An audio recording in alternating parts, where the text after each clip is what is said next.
was 27 years old, I left a very demanding job in management consulting for a job that was even more demanding, teaching. I went to teach 7th graders math in the New York City public schools. And like any teacher, I made quizzes and tests, I gave out homework assignments. When the work came back, I calculated grades. What struck me was that IQ was not the only difference between my best and my worst students. Some of my strongest performers did not have stratospheric IQ scores. Some of my smartest kids weren't doing so well. And that got me thinking. The kinds of things you need to learn in 7th grade math, sure, they're hard. Ratios, decimals, the area of a parallelogram. But these concepts are not impossible. And I was firmly convinced that every one of my students could learn the material if they worked hard and long enough. After several more years of teaching, I came to the conclusion that what we need in education is a much better understanding of students and learning from a motivational perspective, from a psychological perspective. In education, the one thing we know how to measure best is IQ. But what if doing well in school and in life depends on much more than your ability to learn quickly and easily? So I left the classroom and I went to graduate school to become a psychologist. I started studying kids and adults in all kinds of super challenging settings. And in every study, my question was, who is successful here and why? My research team and I went to West Point Military Academy.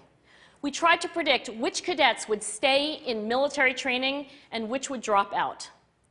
We went to the National Spelling Bee and tried to predict which children would advance farthest in competition.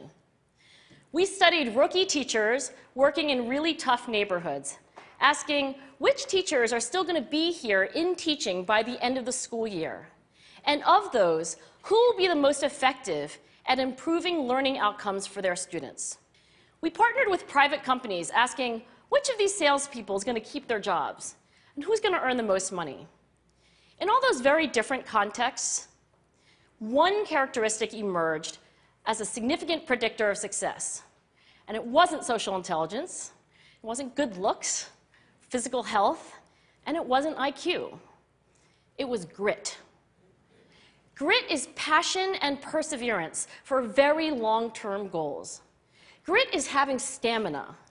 Grit is sticking with your future, day in, day out, not just for the week, not just for the month, but for years, and working really hard to make that future a reality.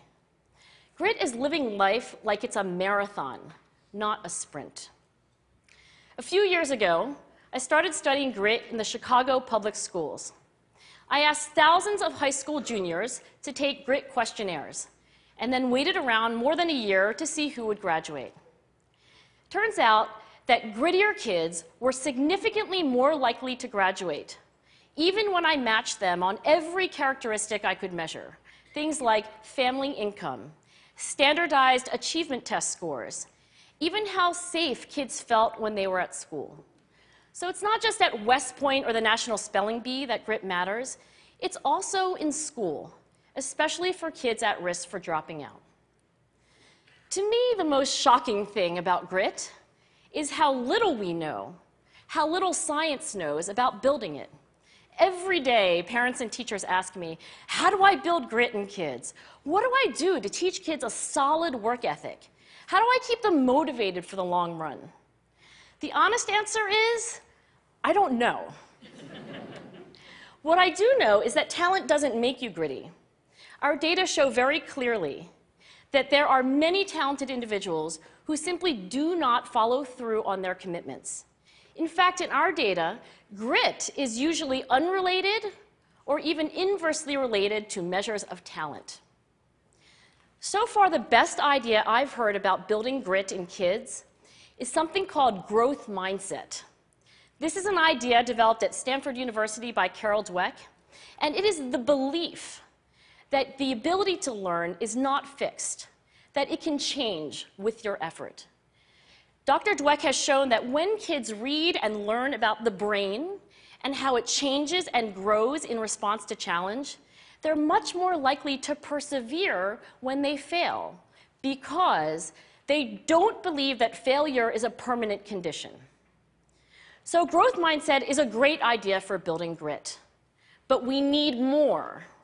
And that's where I'm going to end my remarks, because that's where we are. That's the work that stands before us. We need to take our best ideas, our strongest intuitions, and we need to test them. We need to measure whether we've been successful, and we have to be willing to fail, to be wrong, to start over again with lessons learned. In other words, we need to be gritty about getting our kids grittier. Thank you.